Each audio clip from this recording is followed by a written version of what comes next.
कोई शंकर जी को गालियां दक्ष ने दी? क्या शंकर जी ने गालियां दी? क्योंकि हमारे यहाँ सिंपल कहावत है, कुत्तों के मुंह नहीं लगा जाता। कुत्ते ने आपको काटा और आपने भी कुत्ते को काट लिया, तो फिर बताओ कौन कुत्ता? आप लोगों ने माना कि मुझे गाली दी और मैंने भी आपको गाली दे दी, तो आप में और मुझ में अंतर क्या रहा?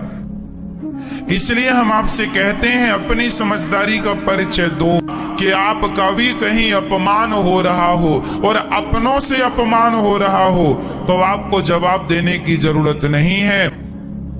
तुम ना बुरा सोचो, सास ने गाली दी और बहू ने भी गाली दी, इसमें दोनों ही मूर्ख हैं। अभी तो एक भौंक रहा था, सास ने किया भौं तो बहू ने भी भौं भौं, लो चालू हो गया महाभारत। भगवान कृष्ण को शिशुपाल ने कितनी गालियां दी? भगवान होकर 100 गालियां चुपचाप सुन लेते हैं, तो हम और तुम इंसान हो के 10-20 गालियां क्यों नहीं सुन लेते? क्यों कुत्तों की मुंह लगते हो? कहाँ जवाब देना है, कहाँ नहीं देना, ये भी एक समझदारी का विषय ही है। तुम ना दो, भगवान दे देंगे जवाब। जब तुझसे ना सुलझे तेरे उलझे हुए धंधे, तो भगवान के इंसाफ पे छोड़ दे ए बंदे, वही तेरी मुश्किल आसान करेगा। जो तू ना कर सका वो भगवान करेगा। यदि पाकिस्तान हमारा अपमान करे तो बिल्कुल ना सहो, पर तुम्हारे अपने ही तुम्हारा अपमान करें तो कोई बात नहीं, अपने हैं, माफ करते चलो, इनसे क्या झगड़ा करना। भगवान कृष्ण को गालियां मिली शिशुपाल के द्वारा, कोई उत्तर नहीं दिया।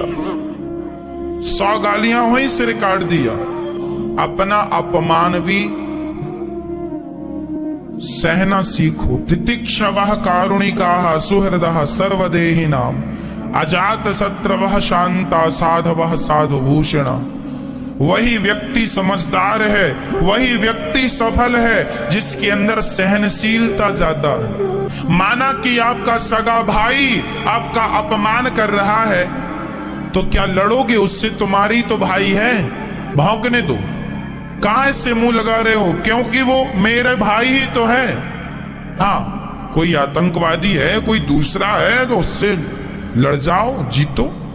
आप लोग जिसे जवाब देना होता है उसे तो देते नहीं है, और जिसे जवाब नहीं देना उससे लड़ते हैं। ये लड़कियां अपने भाई से लड़ बैठती हैं, लेकिन उसी लड़की को कोई सड़क में कोई परेशान कर दे, कोई लड़का, तो भाग के रोती रोती आ जाती है, मम्मी मम्मी उसने परेशान किया। अपने भाई को तो जड़ देती थी 2-4, उसे क्यों नहीं जड़ दिया?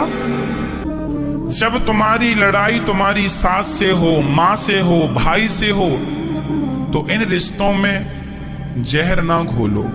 लड़ना है, किसी के साथ अत्याचार हो, अनाचार गलत हो रहा, उसके पक्ष में खड़े हो जाइए, लड़िए। लड़ना है, भ्रष्टाचार के खिलाफ लड़िए। लेकिन आजकल लोगों को कोई काम नहीं, अपने भाई से लड़ते हैं, अपनी सास से। चलो अब खा लिया, पेट भर गया, चलो अब बहू आओ जरा लड़ ले तुमसे हम, आओ 2-2 हाथ की हो जाए। अरे तुम्हारी यूं ही लड़ाइयों का फायदा अंग्रेजों ने, मुगलों ने खूब उठाया है।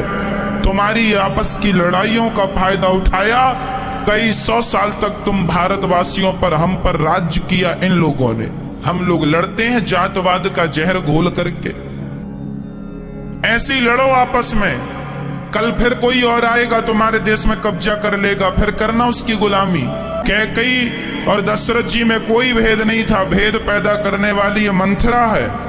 उसी तरह आज भी समाज में कुछ लोग भेद पैदा करने वाले हैं। ऐसे लोगों से अपने आप को बचा के रखना है। रामचरितमानस में लिखा है, जहां संगठन है वहां सब प्रकार की खुशहाली है। झाड़ू एक होती है ना, कचरे को साफ करती है, पर वही झाड़ू बिखर जाए तो स्वयं कचरा बन जाती है। ब्राह्मण क्षत्रिय वैश्य शूद्र हिंदू हम एक हैं। बटो मत, बट जाओगे तो अस्तित्व खतरे में पड़ जाएगा।